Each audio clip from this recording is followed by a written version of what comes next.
कभी कभी कुछ घर सिर्फ ईंट और पत्थरों से नहीं बने होते। उनकी दीवारों में दबी होती हैं चीखें, और जो भी उन चीखों को सुन ले वो जिंदा होकर भी मौत से बदतर जिंदगी जीता है।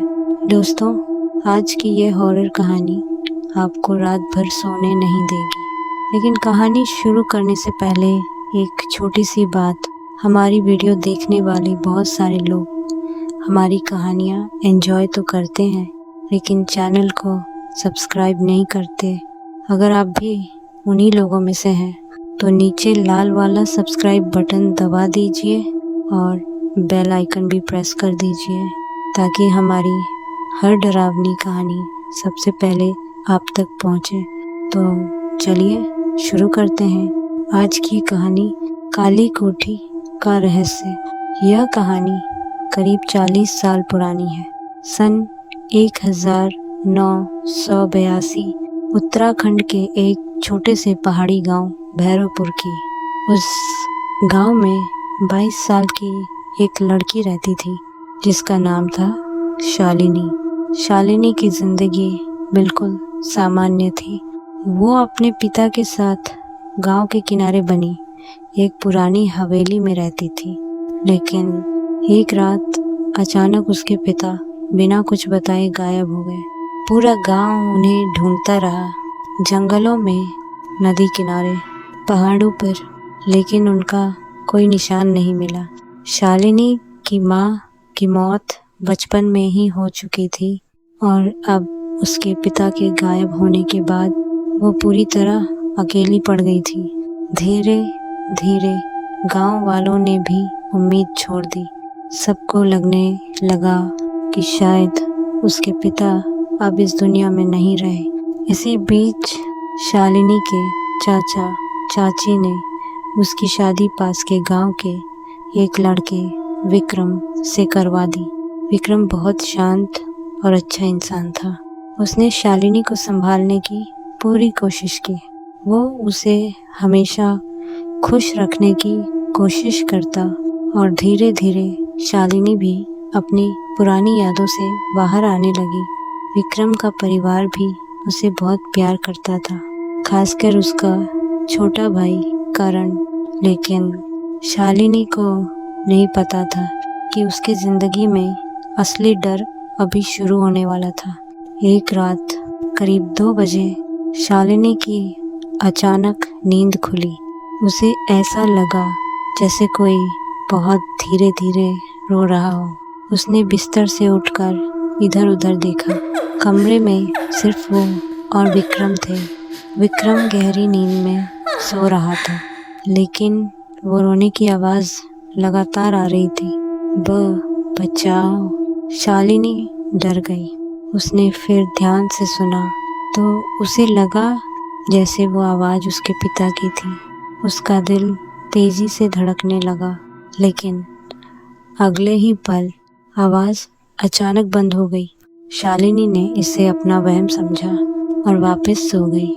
उसे नहीं पता था कि वो आवाज़ सिर्फ शुरुआत थी। पिछली रात के बाद शालिनी पूरी तरह बदल गई थी।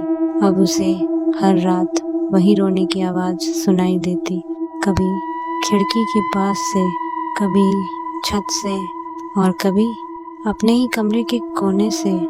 सबसे डरावनी बात ये थी कि हर बार वो आवाज़ उसके पिता जैसी लगती थी। शालिनी, मुझे बचा लो। उसकी आंखों के नीचे काले घेरे पड़ने लगे थे।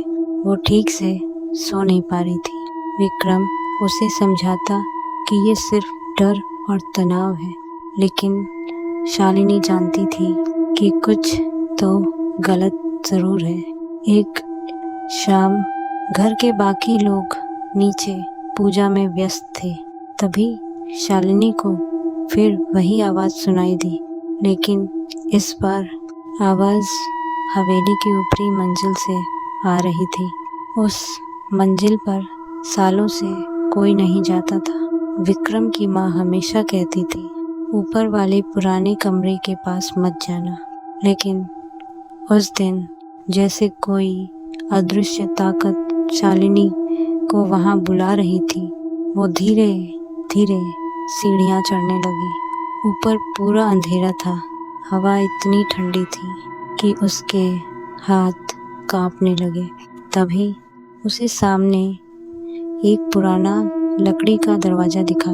दरवाज़ा आधा खुला हुआ था और अंदर से किसी के फुसफुसाने की आवाज़ आ रही थी। शालिनी डरते डरते कमरे के अंदर गई। कमरे में चारों तरफ धूल जमी हुई थी। दीवारों पर अजीब निशान बने थे और कमरे के बीचों बीच एक काले कपड़े से ढकी हुई मूर्ति रखी थी।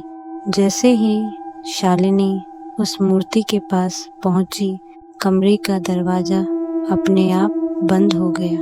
धड़म। शालिनी बुरी तरह डर गई। उसने भागने की कोशिश की, लेकिन तभी उसके कानों में तेज चीख गूंजी, मत छूना उसे। लेकिन जाने क्यों उसका हाथ खुद उस काले कपड़े की तरफ बढ़ने लगा और जैसे ही उसने कपड़ा हटाया, उसकी सांस रुक गई। वो कोई साधारण मूर्ति नहीं थी। उस मूर्ति का चेहरा इंसान जैसा था, लेकिन आंखें पूरी काली थी और होंठों पर खून लगा हुआ था। मूर्ति को देखते ही शालिनी को चक्कर आने लगे। उसे ऐसा लगा जैसे कोई उसके गले को दबा रहा हो।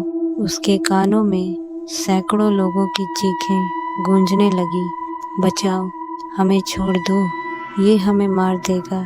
शालिनी घबराकर पीछे हटने लगी। तभी उसके पैर किसी भारी चीज से टकराए। उसने नीचे देखा और उसकी चीख निकल गई। वहाँ इंसानी खोपड़ी पड़ी थी। सिर्फ एक नहीं, बल्कि पूरे कमरे में इंसानी हड्डियां बिखरी हुई थी। दीवारों पर सूखा हुआ खून लगा था। शालिनी डर से कांपने लगी। तभी उसे जमीन पर पड़ा एक पुराना कागज दिखा। उसने कांपते हाथों से वो कागज उठाया। उसमें लिखा था, जो भी इस मूर्ति को जगाएगा वो मौत से भी भयानक श्राप का हिस्सा बन जाएगा। ये पढ़ते ही अचानक कमरे की सारी खिड़कियां अपने आप खुल गई। तेज हवा चलने लगी और वो काली मूर्ति धीरे धीरे हिलने लगी।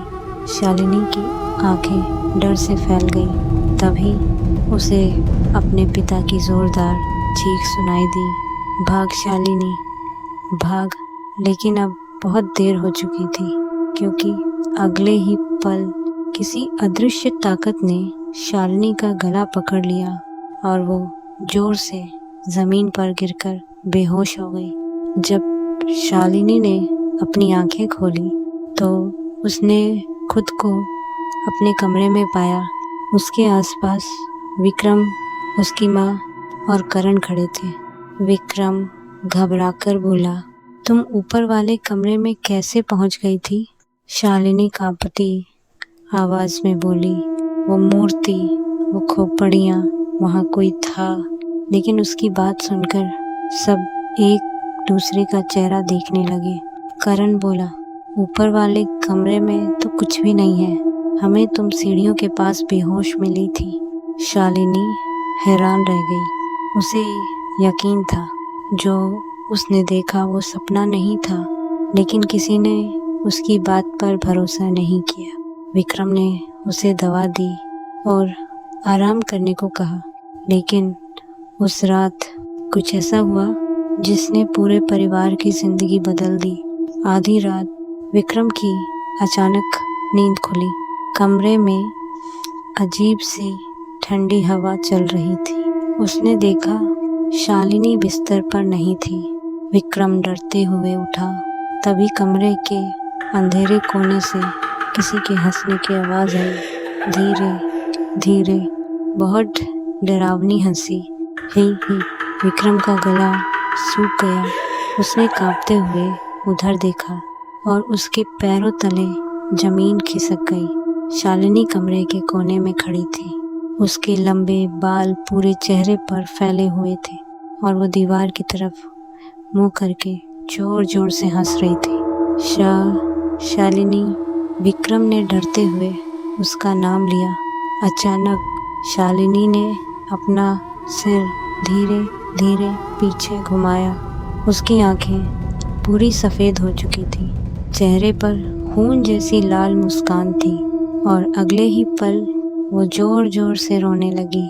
मुझे बचा लो विक्रम, वो मुझे छोड़ नहीं रहा। विक्रम डर गया। वो भागकर उसके पास गया और उसे पकड़कर शांत कराने लगा। कुछ देर बाद शालिनी अचानक बेहोश हो गई। विक्रम पूरी रात सो नहीं पाया, लेकिन अगली सुबह शालिनी पहले से भी ज़्यादा डरावनी लग रही थी। उसका चेहरा पीला पड़ चुका था, आंखों के नीचे गहरे काले निशान थे और सबसे अजीब बात, अब वो किसी से ठीक से बात भी नहीं कर रही थी। अगर कोई उसका नाम लेता तो वो गुस्से में उसे घूरने लग। कभी कभी तो वो इतनी भयानक आवाज़ में बोलती कि सब डर जाते। सबको मार दूंगी, कोई नहीं बचेगा। विक्रम की माँ अब बहुत डर चुकी थी। उसे लगने लगा था कि शालिनी पर किसी बुरी आत्मा का साया है। उस रात पूरा परिवार डाइनिंग हॉल में बैठा था, लेकिन शालिनी वहाँ नहीं आई। तभी ऊपर से किसी चीज़ के गिरने की जोरदार आवाज़ आई। धड़ाम। सब घबराकर ऊपर भागे। कमरे का दरवाज़ा खुला हुआ था और अंदर का नज़ारा देखकर सबकी चीख निकल गई। पूरा कमरा खून से भरा हुआ था। दीवारों पर नाखूनों के निशान बने थे और कमरे के बीचों बीच शालिनी ज़मीन पर बैठी थी। उसके हाथ खून से सने हुए थे और वो पागलों की तरह हंस रही थी। तभी विक्रम के पिता दर्द से चिल्लाए। सबने देखा, उनकी पीठ बुरी तरह फटी हुई थी, जैसे किसी ने नाखूनों से उनका मांस नोच डाला हो। विक्रम की माँ डर से कांपने लगी, क्योंकि उसने साफ देखा था ये हमला किसी इंसान ने नहीं बल्कि शालिनी ने किया था। पार्ट 2 में आधी रात को शालिनी करेगी ऐसा खूनी खेल जिसे देखकर पूरा गांव दहशत में आ जाएगा। अगर आपको कहानी पसंद आ रही है तो वीडियो को लाइक करें और चैनल को सब्सक्राइब करके बेल आइकन ज़रूर दबाएं, क्योंकि आगे जो होने वाला है वो आपकी रूह हिला देगा।